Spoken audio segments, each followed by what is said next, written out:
Let's start with all this talk about same-sex marriage. The vice president's statement on Meet the Press last Sunday, followed by Arne Duncan, the education secretary, saying he's supported same-sex marriage, and then the president comes out. What do you make of all this? Well, I think the president was candid and sincere when he said his views have been evolving.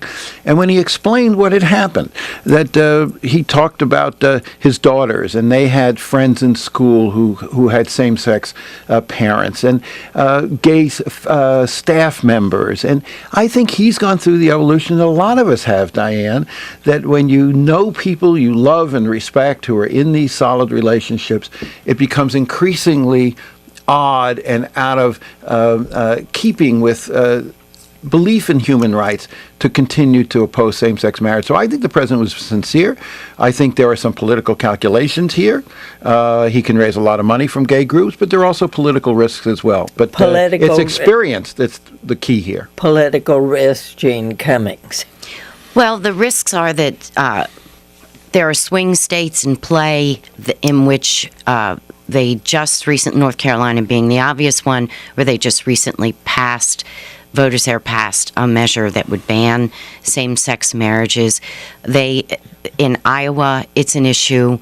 In Colorado, it's an issue. These are all states that are going to be targeted during the presidential. And the voters, at least those that turned out for this special referendum down in North Carolina, the majority of them are on the opposite side of the president.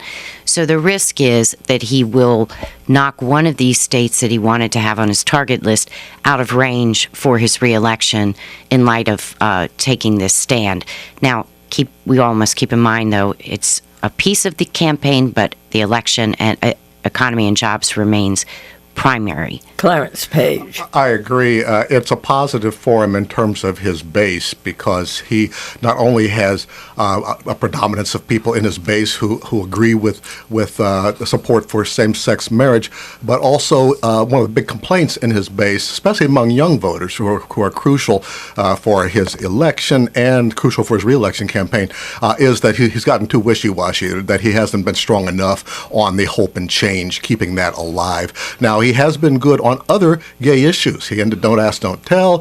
He took away the fight against DOMA, the Defense of Marriage Act, and Republicans have retaliated now by trying to make DOMA a constitutional amendment, that sort of thing.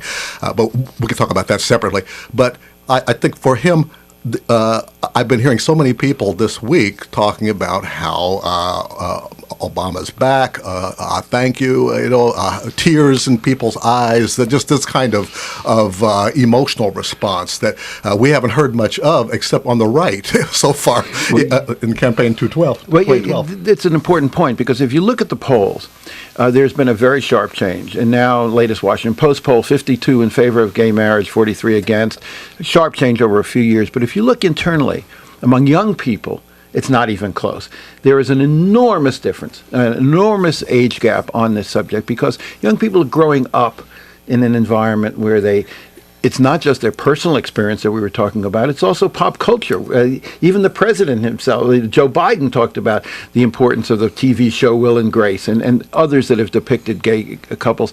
I had the experience just recently, a few weeks ago, of being invited to a baby shower. Former student of mine and his partner spent 5 years saving over $100,000 to afford a surrogate mother who's now pregnant with twins. Now, I looked at that couple and I thought, who else do I know is more committed to basic family values than someone who spends 5 years saving $100,000 to afford a surrogate mother? And I think that's a very common experience in America.